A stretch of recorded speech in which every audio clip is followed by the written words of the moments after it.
Have you noticed that your teen's performance is on the decline? Are they having mood changes and just not as motivated in their sport and day-to-day lives as they used to be? Are they getting sick or injured frequently?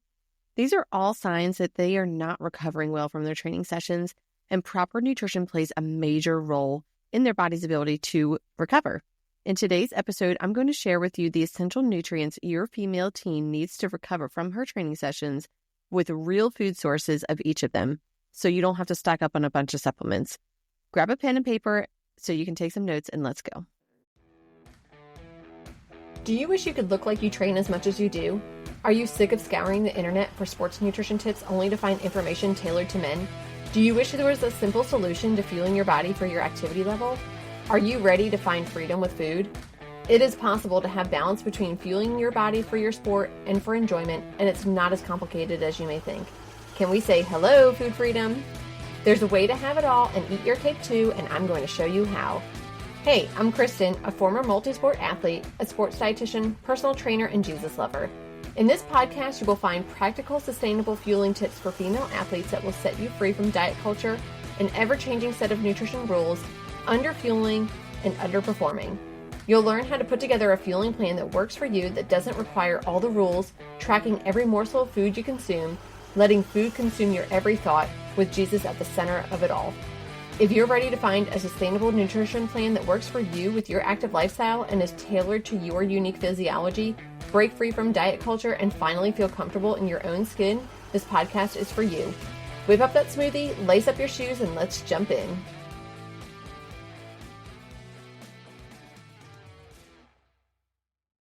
So today's episode is all about recovery for female teen athletes.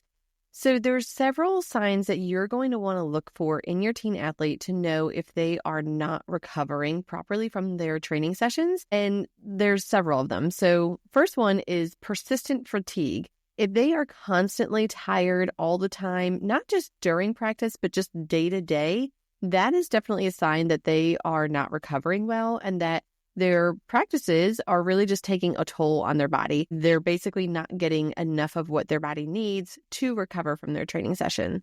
Number 2 is decreased performance. This is pretty self-explanatory, but if you notice that they're just not really running as quickly as they used to, or their time to react is not as good as it used to be, that is a sign. Number 3 is increased muscle soreness. If they're constantly complaining that, they are having soreness in their legs or other parts of their body, that they're using those muscles and it's not going away, or it's taking longer to go away, that is a sign. Next up is if you are measuring their heart rate, or if they have an Apple Watch or a Fitbit or something like that, you'll notice that their heart rate is actually going to be elevated. And that's because their body is under stress and their body is trying to recover and heal. And so that's going to cause an increased heart rate. You'll notice mood changes. You'll also notice that they are frequently sick or they are getting injured more easily. These are all important signs that they are not recovering properly. And then last is you'll actually see a decrease in their appetite. And that just perpetuates the cycle. It just makes things even worse because they need food to recover from their training sessions. And when you have a decrease in appetite, obviously you're not going to be getting enough of what you need. So let's talk about what do you do if you notice some of these signs, and what are the nutrients that your teen is going to need to focus on to make sure that she is recovering well from her training sessions. So first and foremost is calories.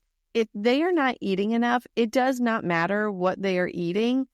They just simply are not eating enough. You need calories because calories is going to give your body energy, and it's going to give your body the energy that it needs to perform the functions like recovery and healing and repairing their muscles. So during a training session, your body's going to create little rips and tears in the muscle. And by eating, that's going to help to heal those rips and tears in the muscle. And there's important nutrients that they're going to need, both macronutrients and micronutrients, to assist in that. But first and foremost is just calories. So if they're not eating enough calories, that's a problem, and we need to figure that out first. So what you can simply do to figure this out is have them write down what they are eating on a day-to-day basis just for a couple of days. And then you can use a program like Chronometer, chronometer.com. It's a free program. It's like MyFitnessPal, but even better. And use Chronometer to calculate how much they are taking in. And it'll calculate how many calories, grams of protein, fat, micronutrients, all that kind of stuff. So aside from calories, they're going to need protein. Protein, as we all know, is going to help to build and repair muscle mass, but it also makes up a portion of blood. So in your blood, you're going to have red blood cells, and red blood cells is going to carry oxygen to working muscles, but protein is going to make up red blood cells, plus all the other things in your teen's body, like their organs and their skin, their hair, their nails.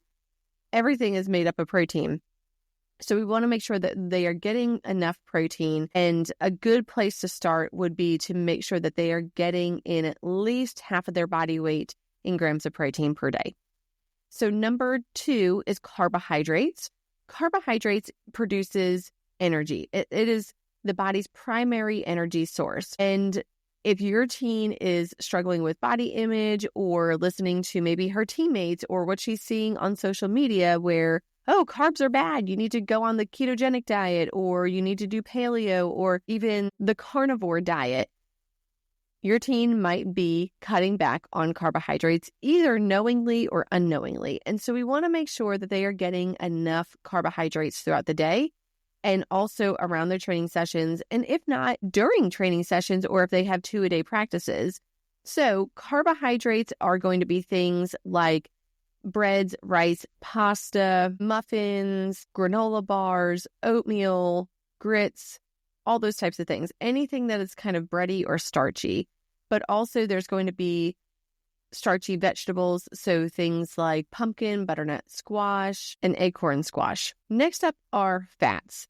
So fats play a huge role in hormone production, and hormone production is needed for energy, but also fats are going to be a secondary energy source to carbohydrates. So if they are not getting enough fats, well, then their hormones are not going to be at optimal levels like they should be. And unfortunately, what happens there is then they start to get into, one, lack of calories, because there's more calories in a gram of fat than there are in protein and carbohydrates. But then 2, their thyroid can be taxed. And so their thyroid is going to play a big role in energy production, as well as metabolism and just their body functioning on a day-to-day basis. Also in their menstrual cycle, there's a lot of things that hormones are going to play a role in. And so we really want to make sure that we are getting enough fats. Not only that, they're going to help to reduce inflammation in the body. And so that's going to help with recovery as well. So good sources of fat would be things like avocados, nuts, seeds, trail mix, olive oil, fatty fish like salmon, tuna, mackerel, anchovies, sardines. Also, you can use things like coconut oil. You can even use lard and tallow. If they're coming from grass-fed animals, those are going to be preferred sources. Eggs are going to contain fats. Also, salad dressings and sprinkling cheese or peanut butter on a sandwich or things along those lines. Next up are electrolytes. So electrolytes are essential for hydration and muscle function. So electrolytes are going to be things like sodium, chloride, potassium, magnesium, and those are going to be lost through sweat, especially sodium. And if they are not replacing those electrolytes, then what can happen is their body will not be absorbing fluid as well as it should, because water is going to follow salt in the body. So if they're not taking in particularly enough sodium, then they're actually not going to be taking in or retaining enough fluid in their body, which can actually make you really tired. And then it really prevents your body from being able to carry out the essential functions that it needs to throughout the day. So water is going to help with things like energy production and hormone production, delivering blood throughout your body and delivering nutrients to your body. It's going to help to deliver nutrients to muscles and joints and things of that nature. So we want to make sure that they are getting in enough fluid, but then also enough electrolytes. And you really don't need to invest in those electrolyte packets unless you want to. But what you can simply do is just make sure that they're adding salt to their food, and more salt to their food when it is hotter outside and they're going to be sweating more. But then also they can put a little pinch of salt in their water. They can make a homemade sports drink, which I will include below in the show notes. It's super easy. And then you can also invest in sports drinks if you want to do that. But the homemade sports drink, in my opinion, tastes way better, and it's using real foods. Now, you can also make sure that they are stocking up on food sources of these electrolytes, and those can be things like bananas, oranges, spinach, potatoes, and dairy products. Next up is going to be vitamins and minerals. So vitamins and minerals are key here. This is where your micronutrients really come into play. And I think micronutrients don't get as much attention as they really should, because so many people are focused on the macronutrients, the carbohydrates, the proteins, and the fats. So let's talk about a couple micronutrients that are really important. Vitamin C is really important for, one, immune system, but then two, collagen formation. And that is going to help to build up basically their joints and their ligaments so that they're not getting injured so frequently. And if they do have an injury, it helps to heal and repair that. Also, vitamin C is going to help to reduce muscle soreness. And so these are going to be found in fruits, especially citrus fruits, berries, bell peppers, and even potatoes. You probably did not realize that potatoes have a good amount of vitamin C in them. So next up is vitamin D. And vitamin D is going to support bone health and muscle function. And so it actually plays a role in your muscles contracting. And so this is going to be found from the sun, is the best source of vitamin D, but then also from fatty fish, like I mentioned before, salmon, tuna, mackerel, sardines, anchovies, those types of fish. And then also fortified foods, so like fortified milk, also fortified cereals. You'll see it in orange juice as well. Now, we also need to talk about iron. Iron is really important, especially for female athletes. So iron is essential for transporting oxygen throughout the body, especially for female athletes, because when you have a female athlete, they're going to be menstruating, and guess what? They're going to be losing iron during their period. They also can lose iron from their sweat, and also when they are running, when their foot hits the ground, especially if they're a runner, they can develop something called foot strike hemolysis, which is where the red blood cells in their feet actually split open, and that releases iron, and that causes them to be low in iron if it happens enough. So we want to make sure that they are getting plenty of iron in their diet. So these would be things like meats, red meat especially, but also it's going to be found in dark meat chicken, in pork, certainly in beans. Shellfish is a great source of iron, so like oysters, mussels, clams, that type of thing. Fortified cereals, those are all great sources of iron. And so we want to make sure that those are being incorporated regularly throughout their diet. The last thing I do want to touch on are antioxidants. And this is basically going to help to prevent and combat oxidative stress caused by intense training, and also can lead to muscle soreness. So if your teen is getting a lot of antioxidants in their diet, it's going to help promote recovery. So sources of antioxidants are just going to be fruits and vegetables, getting all the colors of the rainbow. A very colorful diet means you have a lot of antioxidants in your diet. So my tip for this is to actually buy the produce that is on sale in your grocery store each week, because it's going to give you built-in rotation and you're going to be saving some money. So one week, maybe apples are on sale. The next week, cherries are on sale, or blueberries or oranges or whatever. And you can just mix and match each week what you're going to be buying so that they're getting in plenty of rotation in their diet.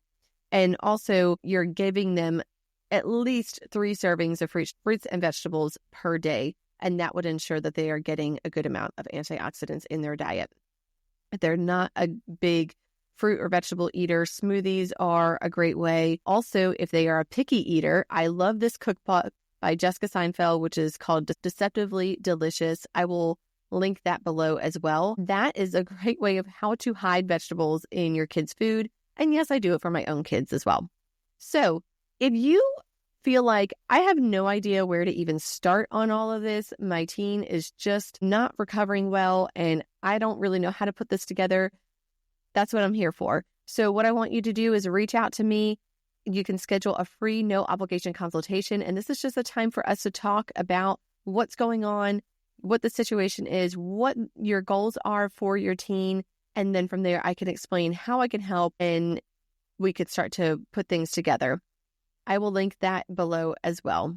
Now, if you have not subscribed to my podcast, please just take a quick second to subscribe so you never miss an episode. And would you take a second and just leave me a quick review? I love hearing from my listeners, and I would love to know what else you would like to hear about. Hey friend, if this podcast inspired you, encouraged you, or changed you, I would love for you to leave me a review and share it with a girlfriend who will find it helpful or inspiring. That is the best way you can thank me and help me share my knowledge so I can help more people just like you. I'm so thankful that you spent this time with me today, and I'd love to connect with you. Join my Facebook group, Female Sports Nutrition, or send me a DM on Instagram, or hop on over to my website, EliteNutritionPerformance.com. I'll see you back here next week.